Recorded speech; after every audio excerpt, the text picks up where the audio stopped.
What's up everybody, welcome back to the channel. Thanks so much. Quick update on the 1 video a week for 2 years thing. It's how can I say this, not exactly going off to a great start, but to be honest, you know, things get in the way, life gets in the way, but I've got to get this video out somehow, one way or another, so it's kind of what I'm trying to do now.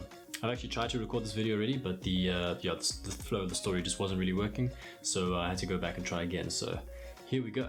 What I wanted to talk about in this video was UX design leadership, and myself as a UX design professional who's been working in the fintech space for over 7 years now, I really believe that there's something I can share with you, and there's definitely some key understandings or skill sets that one needs if you're moving into a product design leadership role. I suppose I should start with actually defining what a design lead is, what a product designer is, and then tell you a little bit about my journey into becoming a design lead and the day-to-day life of a design lead and what you're actually expected to do in that role, as opposed to a senior UX designer or a senior UI designer, because they are very different kind of roles to play.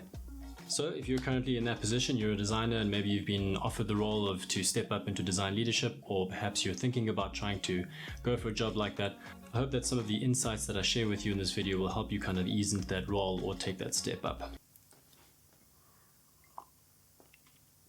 Like my cup, level up. Right, so before diving into the details of what a design lead does, let's actually just break down what a design lead is, a UX design lead. So Nielsen Norman Group did interviews with a bunch of design leads and asked them what were the most important skills or attributes of a design lead, at least what they thought that was. And I kind of distilled that into design leadership can come from anyone at any stage in their career path, but design leads are normally expected to have strong hard and soft skills. An effective design leader combines both hard and soft skills like vision setting, communication, and conflict resolution in order to effect greater influence within an organization. So what does that mean?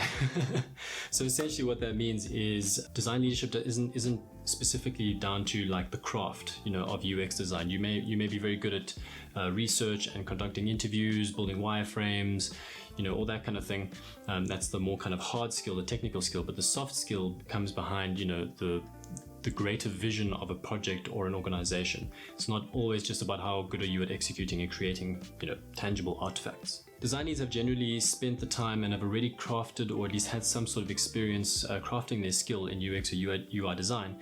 But what differentiates them or sets them apart is that they generally can communicate the broader vision to an audience that is maybe not a designer, or maybe they're business people, maybe they're not so technically inclined. A design lead should be able to effectively communicate the solution that they're trying to implement in a easy to understand and digestible way. So it's your communication skills, it's your EQ as much as your IQ, things like that. So what are examples of some of these things like vision setting, conflict resolution? So as a design lead, you're the kind of person who needs to be able to look at a particular task or deliverable that maybe your business has asked you to embark on, and you need to be able to look into that and actually synthesize whether that's actually something that's valuable to the user or to the end, the end user, the client, whatever it ends up being.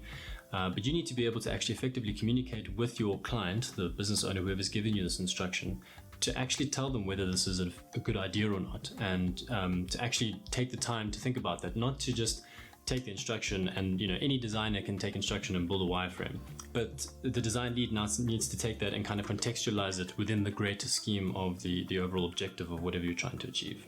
So essentially you are middle management. That is the fun place where you are blessed with having responsibilities that go up and down, and you basically have to worry about keeping people happy above you and below you, meaning that you are responsible for other people, a team of designers or whatever it is, as well as responsible for managing up, managing your stakeholders' expectations and keeping the business happy.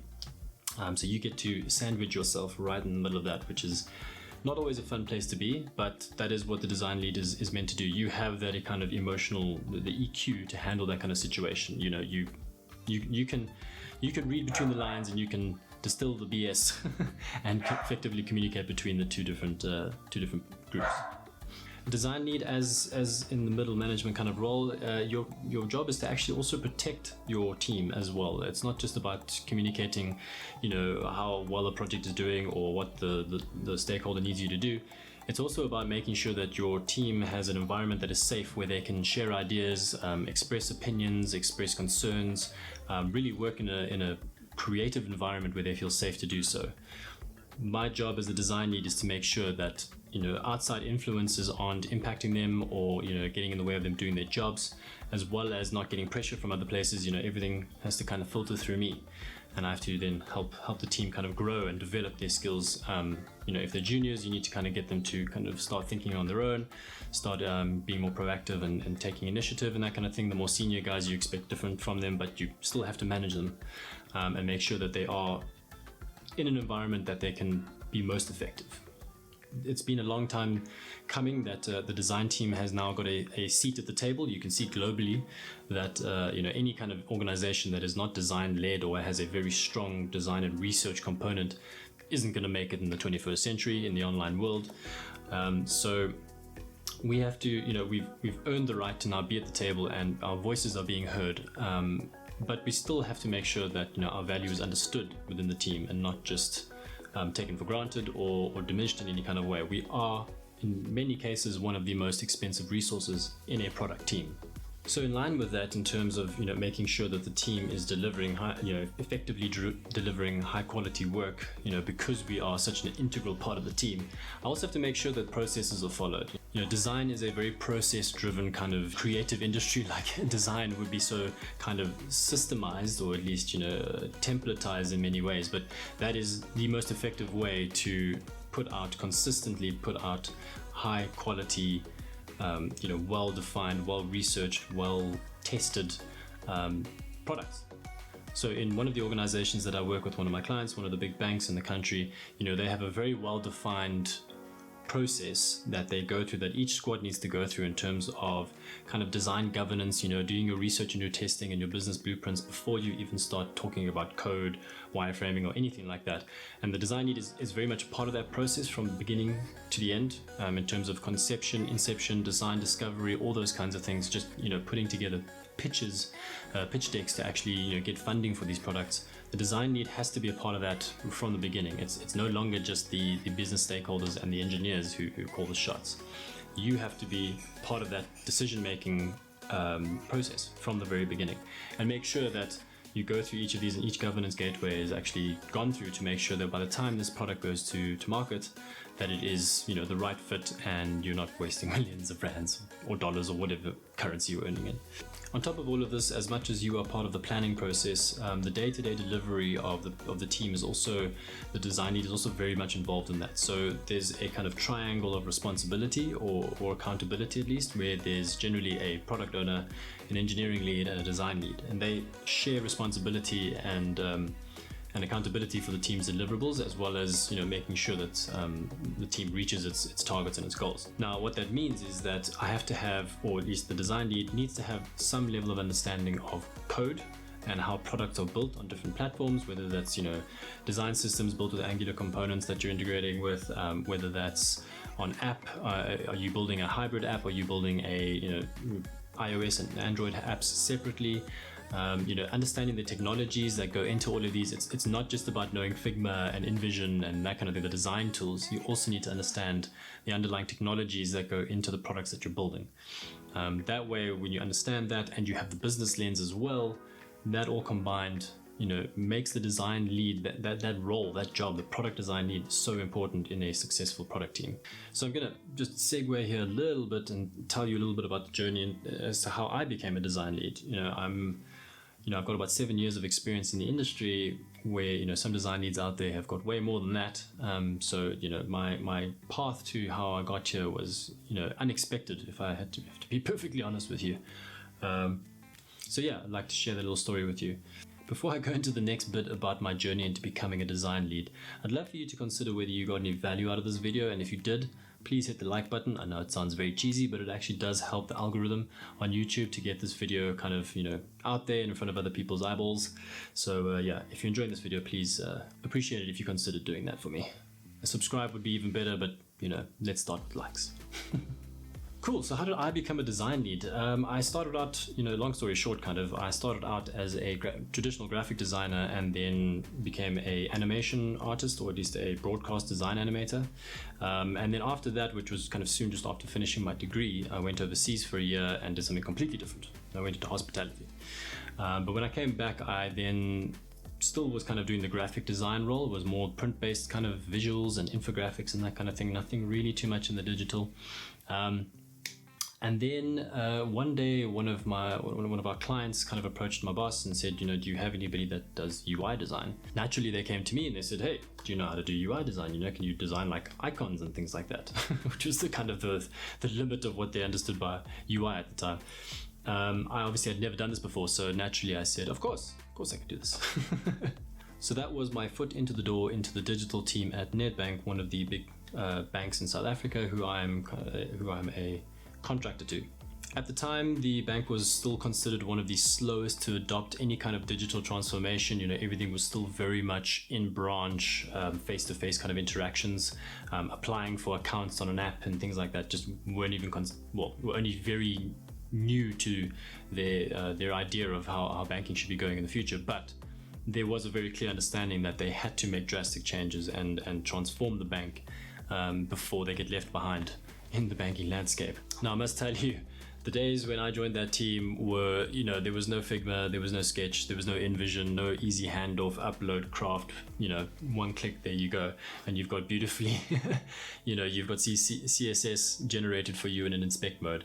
I had the Photoshop page, I had to do the annotations with little lines and like a whole separate PDF to tell them how big the block was and the font sizes and the color codes and everything. It took you just as long to do the annotations as it did to do the design. It was nuts. Anyways, I was lucky though at that point because I was interfacing with very senior members of the bank, and through that, I was working on some of the earlier technologies that they were introducing. So I was part of the team who was developing a proof of concept to actually start taking their applications online, and being able to do straight through processing rather than having to like kind of finish off in a branch with a physical visit.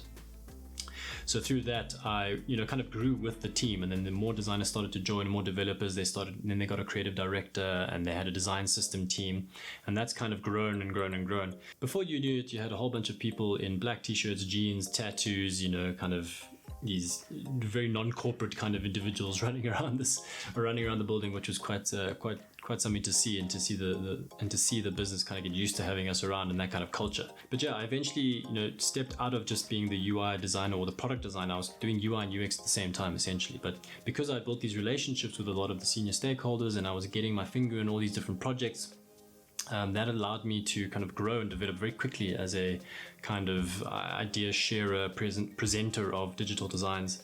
Look, I've never really had an issue with presenting in public. I don't really have too much of an issue with public speaking, but being able to convey those ideas to business people who have not traditionally had young people like me come in and tell them that we have to actually test things in front of people. We have to actually think about the words we use on the page. We have to consider the white space. Oh my goodness, the arguments I've had over white space with people. Anyways. So the creative director at the time saw the potential in me and kind of said, he told me straight to my face, he said, you are definitely not the best designer in this team. You're not the best UI designer, not the best UX designer, but you have a maturity and an understanding of the bigger picture that he thought that, was valuable to a team. And that's why I was then put into that position. So yeah, that's how I became a design lead. Quicker than I thought, to be honest, maybe too quick, I might even argue. But in any case, I'm here now, and I'm, blessed to have been given the opportunity, to be perfectly honest. Thanks, Craig. Well, friends, that's it. I hope this video answered any questions or concerns you might have had about becoming a design lead. If you have any comments, please share them below, or any questions that you'd like to put towards me. I'd love to try and answer them for you. This is my first attempt at a video of this kind of content. So yeah, I'd love to share some ideas with you if you've got any that you want to share with me. Yeah, don't skip a chance to see my face again. If you like this video, smash the like button, hit the subscribe button, and yeah, hopefully I'll see you guys in the next one. Keep well out there. Cheers.